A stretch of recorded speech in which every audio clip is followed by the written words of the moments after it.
Assalamualaikum warahmatullahi wabarakatuh.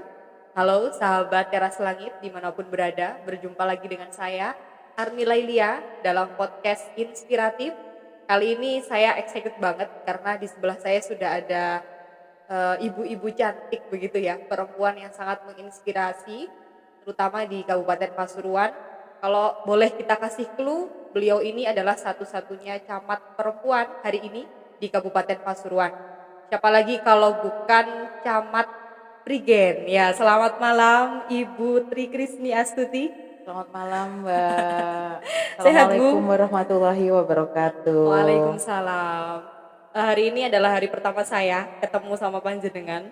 Tak pikir orangnya ini sudah apa ya, tapi tak pikir sudah tua begitu.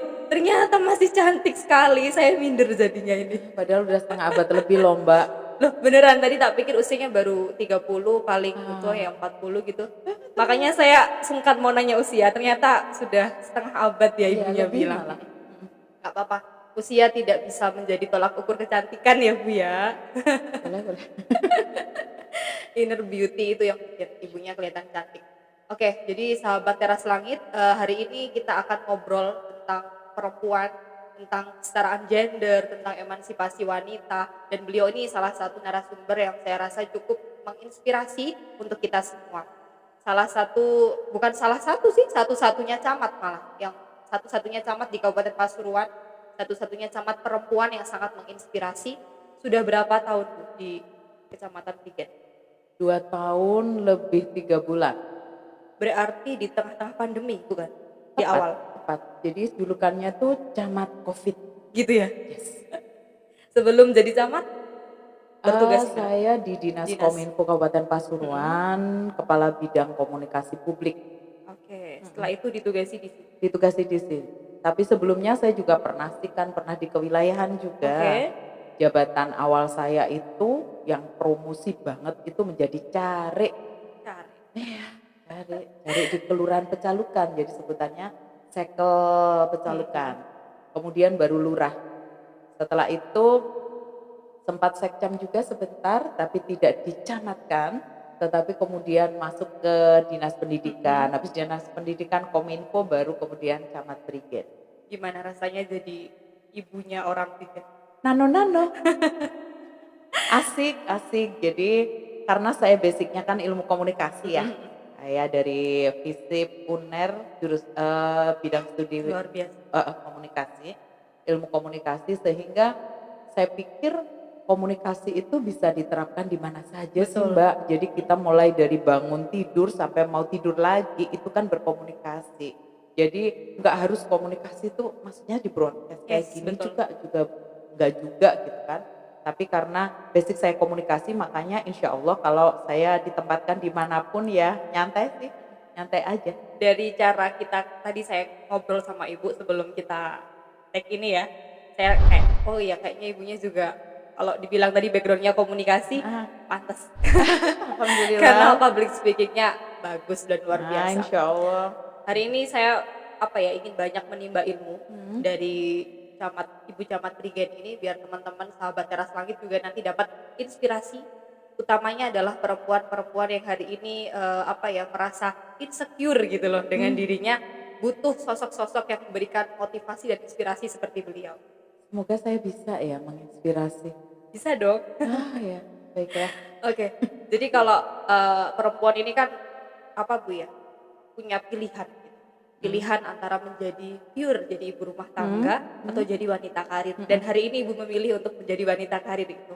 Iya, dan keduanya juga kalau di rumah kan ibu rumah tangga banget. Benar. Gimana tuh Bu untuk bisa bagi waktu dan lain-lain?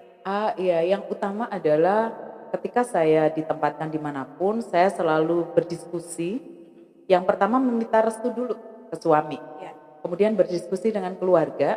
Karena kesempatan kami itu sangat terbatas ya. Jadi kami berdiskusi itu entah sambil tidur, sambil ngimpi, sambil apapun bisa diskusi. Jadi ngobrol kalau aku ditempatkan ini, tak balikin SK-nya apa aku lanjut gitu ya.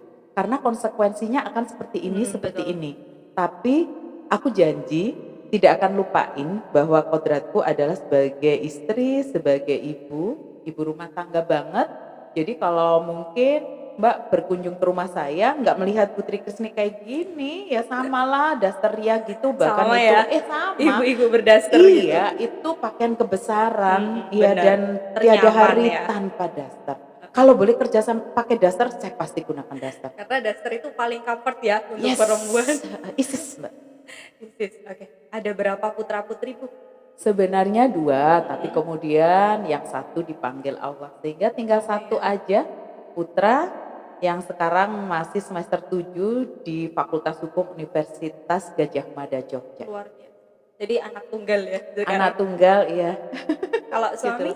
Kalau suami PNS juga di kantor pertanahan Kabupaten Malang. Oh, jadi sama-sama kerja ya? Sama-sama kerja, gitulah. Luar biasa.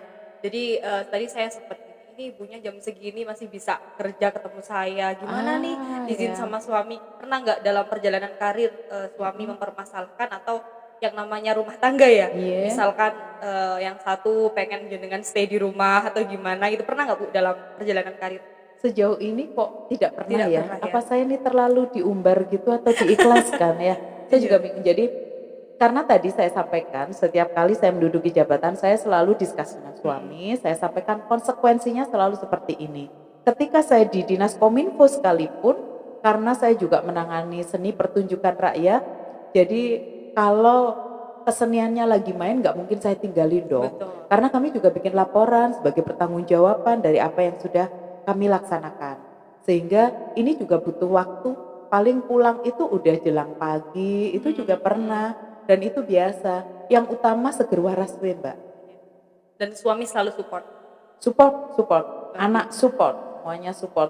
Kalau misalnya beliau atau anak saya juga ada waktu, setiap saya bertugas di luar jam kerja bisa dampingi. Gitu ya. Iya. Ya karena mungkin mereka support karena ibu juga tidak lupa dengan kodrat sebagai ibu ini loh Insya ya. Allah, Tanggung insya jawab Allah. sebagai ibu tidak pernah keteteran begitu. Insya Allah seperti Amin. itu. Tapi konsekuensinya ya harus sehat, Mbak. Iya. Karena kalau mungkin ibu-ibu yang lain itu bisa di saat jeda istirahat. Kalau saya kan tidak. Bangun pagi 3:30 udah harus, karena pagi semua harus sarapan. Dan itu sarapan nasi loh, Mbak. Harus ya. Iya harus nasi, Mbak. Karena kami orang Jawa, Mbak. Orang mangan Roti, sego bukan enggak roti. bisa. Enggak Oke. bisa. Jadi 3:30 itu kami harus bangun, kemudian udah ribet lah. Siap-siap gitu Iya ya. siap-siap kayak gitu, tersedia sarapan semua, saya udah lega tuh. Padahal kadang-kadang saya sendiri juga nggak sempat sarapan. Jadi Iya nggak nyiapin sempat aja sarapan, pokoknya ya. bener. Nyiapin aja, yang penting mereka udah, saya sudah happy gitu. Kalau misalnya saya belum sempat tuh rasanya kayak apa ya Mbak, udah nyesel, merasa salah gitu. Karena itu bagian dari tanggung jawab utama saya. Oke. Satu pertanyaan saya tadi terjawab. Saya pikir kalau wanita karir seperti ibu ya, yang masak bisa ART atau siapa gitu. Kalau Ternyata pagi masak saya sendiri. sendiri, kalau pagi kebetulan saya kemarin setahun juga nggak punya ART, jadi pulang harus nyapu gitu. Kadang-kadang masih berseragam, saya harus nyapu karena waktunya udah mau maghrib misalnya. Jadi pakai seragam dinas, pakai pangkat-pangkat, nyapu bawa sapu gitu, luar biasa kan, masya Allah. Bukan saya mau cari sensasi, Iya, bukan. Karena saya limit waktunya tuh loh. Iya. Kalau nggak saya gunain itu nggak bisa. Seperti yang tadi saya juga sempat ngobrol kan, karena semalam baru selesai acara jam 1 1. malam. Kemudian istirahat baru jam 2, pagi udah bangun. Makanya tadi sedikit saya coba memanfaatkan waktu dengan istirahat. Ternyata ketidurannya agak panjang, Bablas waduh. ya. Iya, ini mungkin ya karena efek dari kecapean. Ya usia sudah setengah abad lebih. Tapi nggak kelihatan. Insya Amin. Allah. Nah, kalau ibu tadi bilang, saya usianya udah segini Mbak, berapa tadi Bu? 52. 52, tapi masih Kelahiran kelihatan. 70-an. Oke, masih kelihatan fit banget. Kenapa? Tips dong, tips biar kelihatan tetap fresh begitu. Bahagia dan membahagiakan. Bahagia dan membahagiakan. Luar biasa. Apalagi jadi apa ya, jadi sosok public figure begitu ya di Kecamatan Tigen. Di sini kan juga wisatanya luar biasa banyak ya Bu. Semuanya sudah pernah dikunjungi dong ya? Insya Allah sudah, yang baru-baru juga sudah. Iya. Ya. Jadi kan menjabat di awal-awal pandemi begitu. Tolong dong dijawab, ini isu atau fakta. Kalau ibu ini ketika lagi marak-maraknya pandemi waktu itu corona, jenengan ini rutin sekali mendampingi ketika ada orang yang meninggal, warga sini yang meninggal dan harus dikuburkan secara COVID begitu. Bener nggak? Fakta. Kenapa saya harus hadir? Saya merasa bahwa ketika warga membutuhkan negara, kita harus hadir di sampingnya, kita harus bisa menyampaikan. Dan kalau kondisi waktu itu kematian dengan COVID memang awal-awal luar biasa perjuangan kami untuk bisa mensosialisasikan. Nah, mensosialisasikan yang paling efektif itu pada saat ada pemakaman Benar. di desa-desa kita. Ketika ada pemakaman warga, ya tidak hanya karena COVID ya, itu seluruh kampung pasti keluar. Sehingga kami bisa sampaikan saat itu, nih loh, kalau misalnya tidak dilakukan Iya. anjuran pemerintah, kemudian usaha kami untuk bisa menekan COVID seperti apa, kondisinya kayak gini, mau seperti ini selamanya. Percaya atau tidak percaya silahkan, tapi kondisinya tuh loh kayak gini. Ya awal-awal sih agak berat, tapi kemudian kan tidak hanya saya nih, maksudnya dari muspika yang lain kan Iya. juga dampingi, karena tidak mungkin dong, bahkan pernah sih suatu saat ada yang akan dimakamkan dengan protokol kesehatan, penduduk menolak dan nun sewu itu bawa apa ya, maksudnya sajam gitu, Oh. rame di depan pemakaman. Saya baru telepon ke Pak Kapolsek waktu itu dan segera loh, ini situasinya agak mencekam gitu, gawat. Saya kan kalau lihat sajam tuh luar biasa lah, padahal masa itu pakai pisau ya, Oh, tapi iya. pisaunya kan beda dengan masa. Jadi itu saya sudah agak paranoid. Ketika saya telepon Pak Kapolsek senyum-senyum, mungkin ketawa-ketawa ya, dianggap kok berlebihan barangkali Bu Camat ya. Akhirnya saya udah agak panik, saya sempat melontarkan joke lah Mbak waktu itu, saya bilang, dan nek polisi ora gelem teko, nanti tak lempit tak dadekno apa ya namanya UPT aja di kecamatan. Jadi jangan ada polsek, jadi UPT kepolisian di kecamatan. Itu guyonan saya dengan Pak Kapolsek waktu itu. Akhirnya datanglah sepasukan gitu. Saking gemesnya ya Bu ya. Saking gemes karena posisi gimana sih ibu-ibu, dan itu nyadar kalau ternyata perempuan itu ya Iya. masih butuh gitu kan. Ternyata saya seberani-beraninya itu ngadepin yang kayak gitu ya, ternyata aduh ciut juga ya orang kalau udah marah kayak gitu gak bisa dijelasin. Nah akhirnya kita ada audiensi lah waktu itu.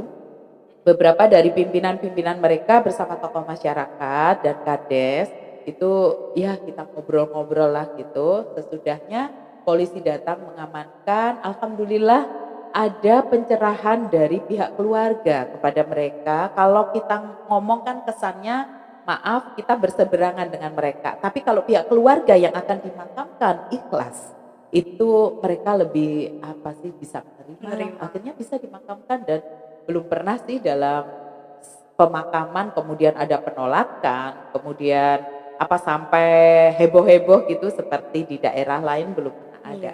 Prigen berapa desa, berapa kelurahan? Ada 3 kelurahan, ada 11 desa. Karakternya Berbeda-beda. beda-beda. Alhamdulillah So far so good. begitulah. Mengupayakan aja sih Mbak, kita selalu berada di posisi mereka pada saat kita ada. Jadi kan tidak bisa disamakan wilayah timur seperti di mana Dayurejo, kemudian di Jatiarjo, kemudian sama dengan yang wilayah Prigen sebelah barat, Gambiran, kemudian ada Sekarjoho. Tapi secara keseluruhan hampir sama sih, ya namanya masyarakat, pasti begitulah. Iya, beda-beda. Ya, beda-beda. Kalau kita bicara Prigen, ini adalah salah satu kecamatan yang apa ya, kaya dengan sumber daya alamnya, dengan wisatanya. Kalau apa namanya dari kecamatan sendiri, dari pemerintah kecamatan untuk mengupayakan optimalisasi pariwisatanya sendiri gimana Bu? Apa ada program-program khusus gitu? Kalau program itu terkait dengan OPD yang menangani ya Mbak. Oh ya, Kecamatan tuh kan wisata ya. iya, kecamatan tuh sifatnya ya tor-tor gitu sih, maksudnya fasilitator gitu kan, gimana kita bisa memfasilitasi teman-teman. Tapi kecamatan itu memiliki paguyuban. Jadi ada forum komunikasi Karang Taruna kecamatan, kemudian ada forum KIM kecamatan, ada forum Pok Darwis kecamatan. Nah kami berkomunikasinya dengan mereka. Kalau untuk secara teknis misalnya bagaimana pembinaan itu bagian dari dinas terkait. Tetapi bagaimana kita bisa memotivasi teman-teman untuk bisa mengembangkan potensi itu tanggung jawab kami. Karena seluruh organisasi-organisasi kecamatan itu kan di bawah binaan dan tanggung jawab camat ya sebagai pimpinan yang tertinggi di kecamatan, karena itu merupakan apa ya, tugas atributif ya, melekat aja di Benar. kecamatan. Dijalani aja gitu ya. Jalanin aja sambil terus melakukan upaya-upaya di tengah keterbatasan. Karena kami juga terbatas dengan anggaran. Kalau kita ngumpulin orang, minim kan pasti ada maminnya Iya. gitu. Nah, kita tanya ke belakang, mamin ada. Kemudian kalau kita misalnya mau melakukan pembinaan, pastinya kita panggil narasumber. Nah, itu yang sampai detik ini masih apa ya, kita agak sulit lah untuk Oke. menyediakan. Itu Heeh. sih. Kalau ibu sendiri ya, kan Mm-mm. sekarang sudah di usia segini meskipun Iya. masih fit dan fresh Insya gitu. Allah, insya Ada Allah. nggak cita-cita atau target hidup jenjang karir yang belum tercapai gitu Apa ya, sampai kalau hari ini? sampai hari ini? Kalau saya sih karir itu terus terang saya nggak pernah sih berandai-andai jadi apa. Karena karir seseorang sebagai PNS itu sudah ada yang menilai, sudah ada yang Iya. mengarahkan. Tetapi memang untuk jabatan tertentu harus di assessment dulu. Dan itu sudah pernah lah saya jalanin. Ya mohon doanya aja, semoga nanti bisa meningkat dan meningkat. Menurut saya begini ya, tujuan kita hidup adalah bisa bermanfaat. Bermanfaat. Benar, Benar. bermanfaat aja. Jadi dimanapun ditempatkan, insya Allah bermanfaat. Kita bisa memanfaatkan apa yang kita miliki dari segi keilmuan, dari apapun deh yang bisa kita lakukan gitu. Yang utama adalah ketika kita pergi dari sana karena SK ya, kan nggak mungkin camat itu pergi-pergi sendiri Iya, gitu kalau benar. tidak di SK-kan sama bupati. Ketika kita sudah pergi melalui SK ini, minimal ada yang tertinggal yang baik-baik Iya. gitu. Kemudian yang utama, setiap tempat itu kita bisa jalin silaturahmi. Ada saudara baru yang juga bisa menambah saudara-saudara kita yang lain. Itu sih, jadi Luar saya biasa jadi ya. saya jadi lurah sampai detik ini juga masih bersaudara dengan masyarakat Jogosari. Kemudian saya ditempatkan di pemerintahan, di sekretariat daerah juga masih saudara. Di dinas pendidikan malah banyak lagi saudaranya karena dinas pendidikan tuh mengampu sampai tingkat dusun kan, paut-paut itu. Kemudian ketika di Kominfo juga sama, kami memiliki binaan namanya kelompok informasi masyarakat yang tersebar di beberapa kecamatan. Sehingga itulah sarana untuk bisa Tetap. apa ya, jalin silaturahmi, kemudian mengetahui apa sih yang sebenarnya mereka lakukan dan diinginkan. Jadi paling enggak kalau ada ya pejabat ndek-ndekan seperti saya mengkomunikasikan itu kan agak didengar Iya, gitu benar. kan. Kalau mereka misalnya teriak-teriak gitu kurang ini, ya disampaikan aja. Nanti saya sampaikanlah, kebetulan teman-teman juga banyak di sana.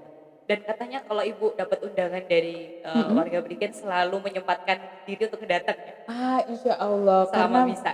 selama bisa. Karena begini, orang diundang itu pasti diharap kedatangannya. Iya, benar. Kalau tidak diharap kenapa diundang gitu.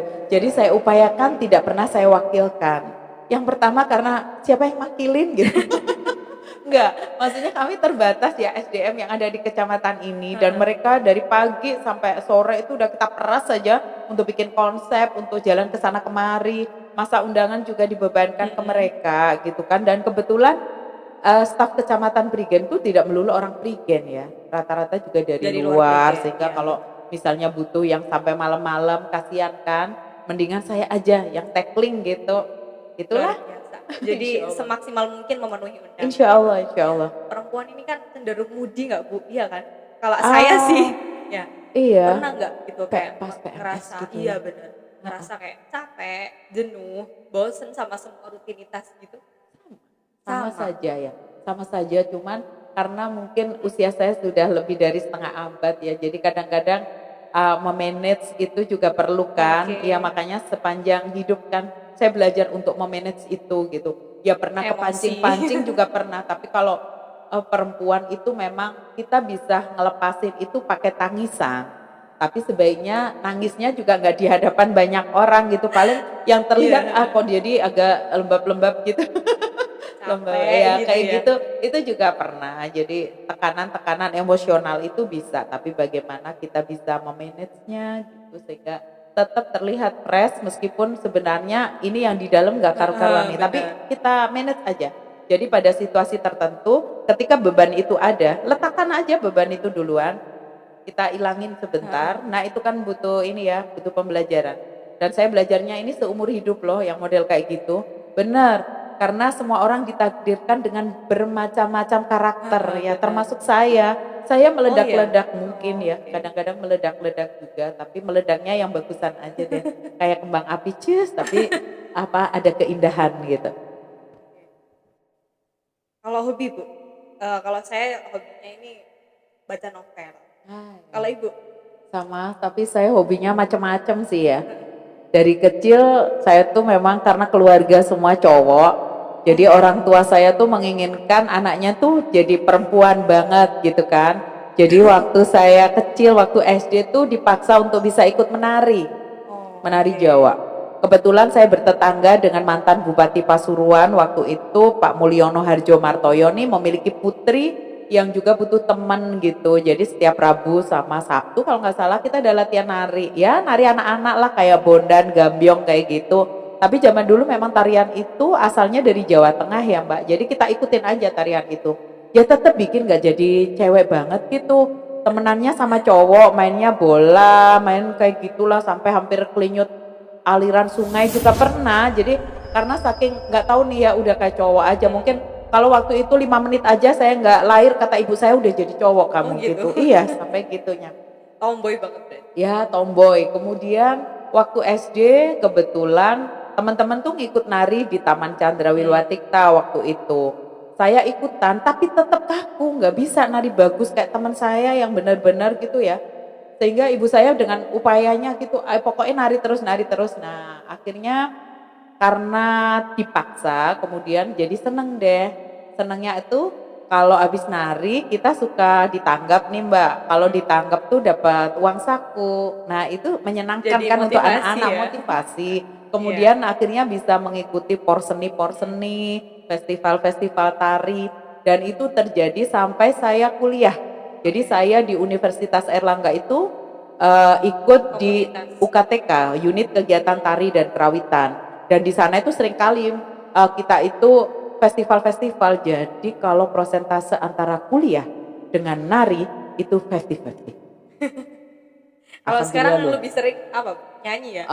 Boleh lah, nyanyi-nyanyi juga boleh. Karena apa, dari kecil kayak gitu sih suka lomba-lomba. Lomba baca puisi, lomba ini. Tapi tetap gak kayak cewek gitu loh. Jadi tomboynya tomboy, iya tomboy. Meskipun pakai baju tuh kayak tingkahnya nggak bisa gitu. Sampai karena lingkungan juga ya. Semuanya cowok gitu. Iya saudara cowok. Jadi nggak ada contoh. Tapi semakin kesini gitu ternyata jadi cewek juga asik gitu kan. ya emang harus gitu kan. Iya. Jadi cewek asik gitu ya. Jadi kemudian narinya juga oke. Terus kemudian karena saya suka nyanyi kamar mandi, memberanikan lah waktu itu. Saya bisa nyanyi tuh waktu itu SMA, suka ini sama teman-teman lah, kita ada grup band gitu, ya band ngono, band ngene, band ngono ngene gitu. Jadi kalau lagi ada ini lagi ada perpisahan, suka manggung gitu dan dilempari botol aqua pernah juga. Ya suaranya mungkin karena fals. Iya, suruh cepet terus gitu, terus medun gitu. Itu juga pernah. Jadi hal-hal yang kayak gitu yang menyebabkan kemudian mental kami juga terbentuk lah.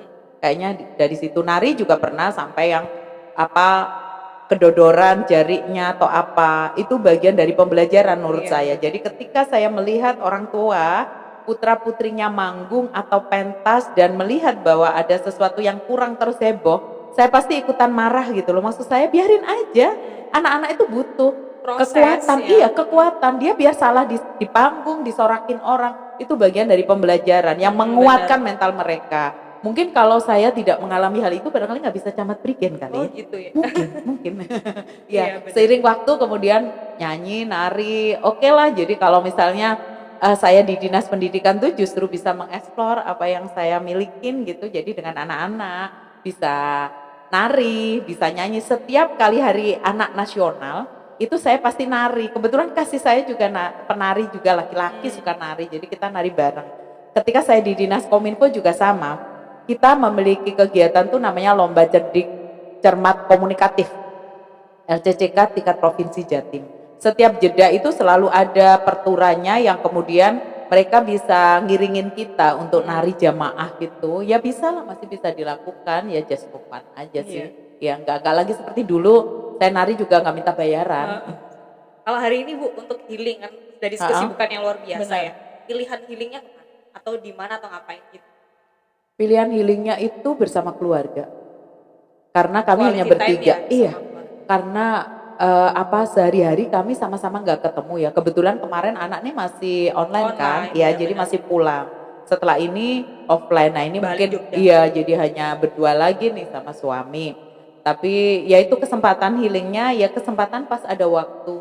Kadang-kadang kan kalau di wilayah nggak ada waktu nih Mbak, nggak pernah ada waktu. Sabtu Minggu hari libur nasional, Camat Prigen tuh nggak pernah libur. Saya kadang-kadang melihat itu agak ngiri atau nganan ya Iya. dengan teman-teman ya. Ngiri penganan gitu ya. Lihat Ngiri mereka karena nggak bisa ngiri liburan. nganan aja.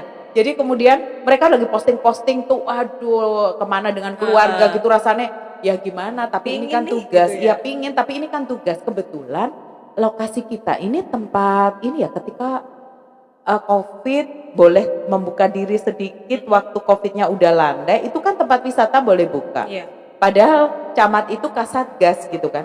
Kasatgas COVID kecamatan sehingga harus bisa memastikan bahwa di level tertentu tempat pariwisata ini melaksanakan prokes seperti surat edaran dari Satgas Kabupaten. Oh, iya. Kali ini kita level 1 boleh melakukan kegiatan. Belum hijau memang. Saat itu jadi di hari libur Sabtu Minggu pasti ngecek lah. Ngecek ke tempat wisata. Waktu itu sebelum ada Peduli Lindungi agak berat sih.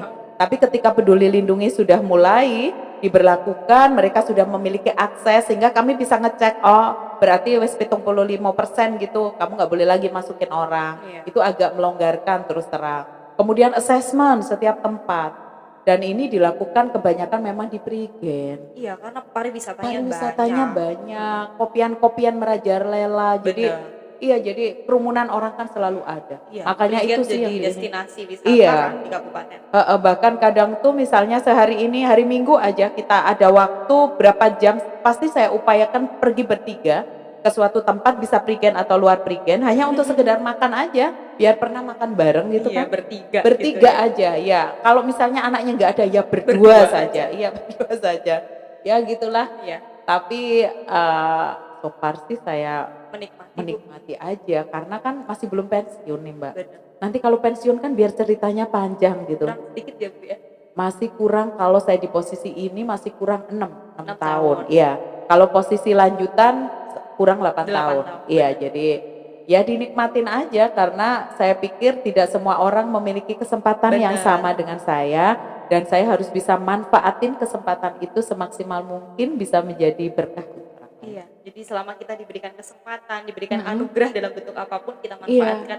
gitu Dan lah. itu yang saya lihat dari Ibu, luar biasa. Amin. Kasih Alhamdulillah. ini dong Bu, closing statement untuk teman-teman.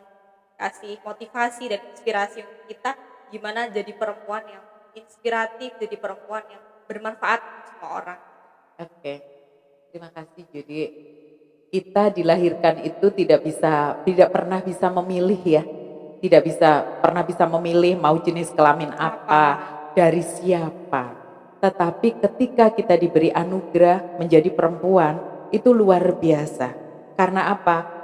Kalau kita mensyukuri apa yang anugerah berikan Gusti Allah kepada kita, itu kalau kita bisa mensyukuri kita bisa jadi apapun loh. Bisa jadi apapun. Perempuan itu bisa melakukan apapun dan perempuan itu kuat luar biasa. Dia punya air mata memang, Iya. tapi dia punya power yang luar Luar biasa biasa. dari air mata itu. Tidak semuanya gitu memang bisa dilakukan, tetapi saya yakin kalau perempuan bisa mensyukuri nikmat yang diberi dia pasti bisa. Tapi tidak harus menjadi apa. Karena kita ditakdirkan itu berbeda-beda. Kalau menginginkan boleh, tetapi ketika harus ternyata mentok di sini ya sudahlah. Memang takdirnya hanya sampai di situ. Tetapi berkarya itu tidak melulu emansipasi itu harus berkarya di sektor-sektor formal. Benar. Seperti saya, kebetulan aja saya bisa diterima menjadi PNS. Saya sampai detik ini kemudian sampai dengan menjadi camat, itu anugerah yang juga saya syukuri ya. Tetapi ada sektor-sektor lain yang bisa menggugah orang lain. Misalnya saja kita berguna aja deh bagi lingkungan.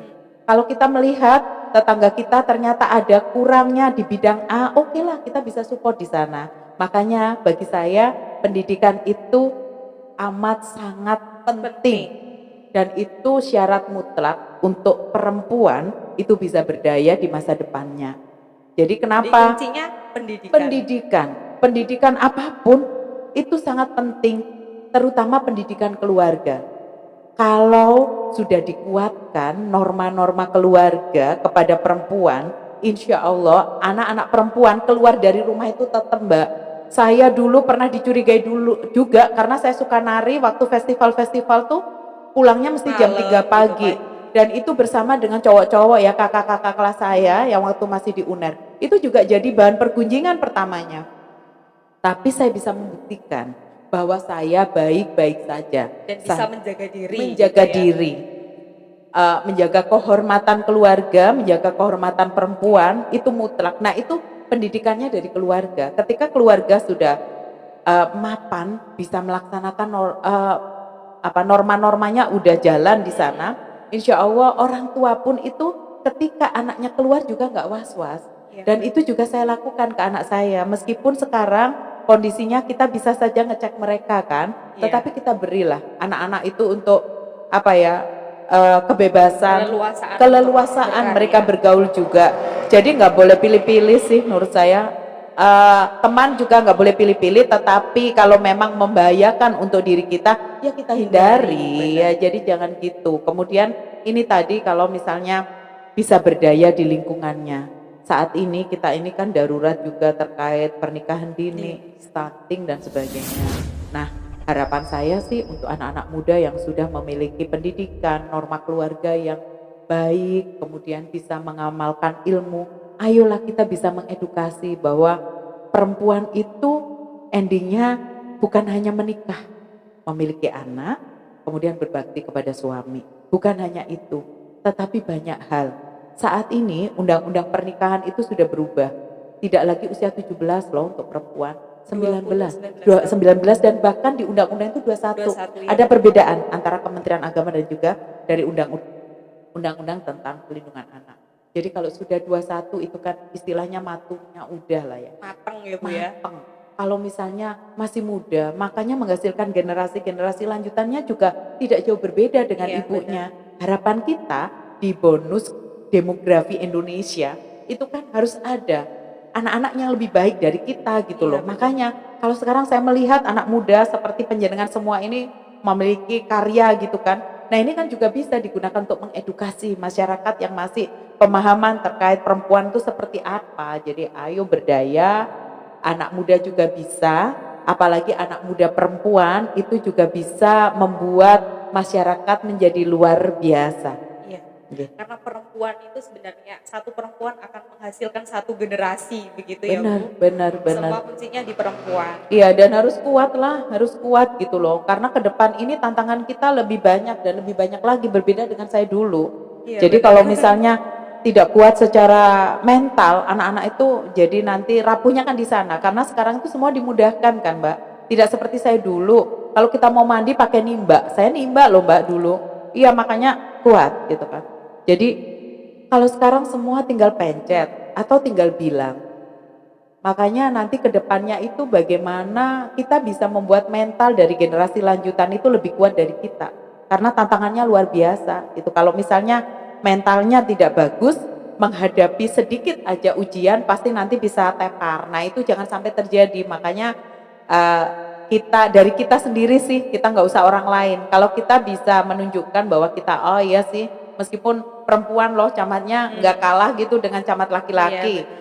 Walaupun cuma satu gitu, tapi ya disayang yang 23 yang lain gitu kan. Ya jadi maksudnya tunjukkan bahwa kita tuh bisa. Ada perasaan bangga Bu jadi satu-satunya camat perempuan di kabupaten? Bagi saya sih biasa ya, karena saya ini kan jabatan yang saya terima itu kan by given ya. Iya. By given. Kan iya. Kalau assessment itu di tingkat lanjutan Pak. Gitu. Iya. Kalau di eselon 2 baru assessment. Kalau saya kan by given. Tetapi karena saya bertekad ya bahwa ketika saya ditempatkan dimanapun saya pasti harus bisa maksimal mungkin. Ini juga bukan pilihan saya. Sebenarnya kalau saya bisa boleh nolak, itu saya tolak kok. Mengingat kondisi waktu itu juga lagi COVID kan, tapi karena harus saya lakukan, ya saya harus bisa nunjukkan bahwa apa kepercayaan yang diberikan Pak Bupati itu tidak salah. Itu aja. Dan bisa saya manfaatkan gitu Iya, ya. betul. Oke, terima kasih Ibu Tri Krisni Astuti untuk ngobrolnya malam ini. Sangat menginspirasi, banyak sekali pelajaran terutama tentang perempuan yang saya terima. Sampai jumpa di lain kesempatan ya Bu. Insya Allah, amin. Terima kasih sudah Makasih, diterima di Mbak. Kecamatan Prigen di Mohon kantor. maaf, kondisinya kayak gini nih Nggak apa-apa. kecamatan. Iya. Oke, sahabat Teras Langit, kita sudah ngobrol panjang lebar dengan Ibu Camat Prigen, Ibu Tri Krisni Astuti. Semoga sedikit banyak apa yang telah kita obrolkan bisa memberikan dampak positif untuk teman-teman di rumah yang mendengar atau melihat podcast ini. Saya Armi Lailia, mohon maaf kurang lebihnya. Assalamualaikum warahmatullahi wabarakatuh.